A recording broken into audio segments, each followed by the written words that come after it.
রাজধানী তেহরানের পর এবার পবিত্র কোম শহরে ইরানের প্রয়াত সর্বোচ্চ নেতা আয়াতুল্লাহ আলী খামেনির নিথর দেহ। সেখানে শেষ বিদায়ের আনুষ্ঠানিকতায় অংশ নিয়েছেন লাখো শোকার্ত জনতা। যুক্তরাষ্ট্রের হামলায় নিহত তার পরিবারের আরও 4 সদস্যের কফিনও রাখা হয়েছে ঠিক একই সঙ্গে। আগামীকাল ইরাকের পবিত্র মাজারগুলো প্রদক্ষিণ শেষেই আগামী বৃহস্পতিবার নিজ শহরে চিরনিদ্রায় শায়িত হবেন প্রিয় নেতা। প্রিয় নেতাকে হারিয়ে শোকে স্তব্ধ পুরো ইরান।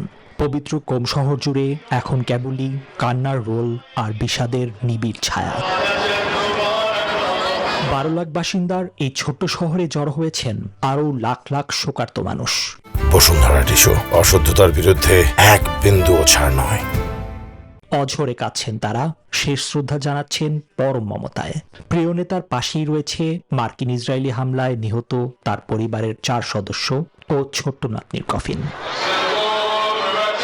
কোম শহরে অশ্রুসিক্ত এই আনুষ্ঠানিকতা শেষে খামেনির মরদেহ পাড়ি জমাবে প্রতিবেশী দেশ ইরাকে। সেখানে নাজাফ ও কারবালা শহরের পবিত্র মাজারগুলোতে নিয়ে যাওয়া হবে এই পরম শ্রদ্ধেয় নেতার কফিন। ইরাক থেকে দেশে ফেরানোর পর শুরু হবে চিরবিদায়ের চূড়ান্ত পর্ব। এরপর শেষ ইচ্ছা অনুযায়ী 9 জুলাই নিজ শহর মাশহাদে ইমাম রেজার মাজার প্রাঙ্গণে চিরস্থায়ীভাবে দাফন করা হবে আয়াতুল্লাহ আলী খামেনিকে। নিবির আমিন, নিউজ 24।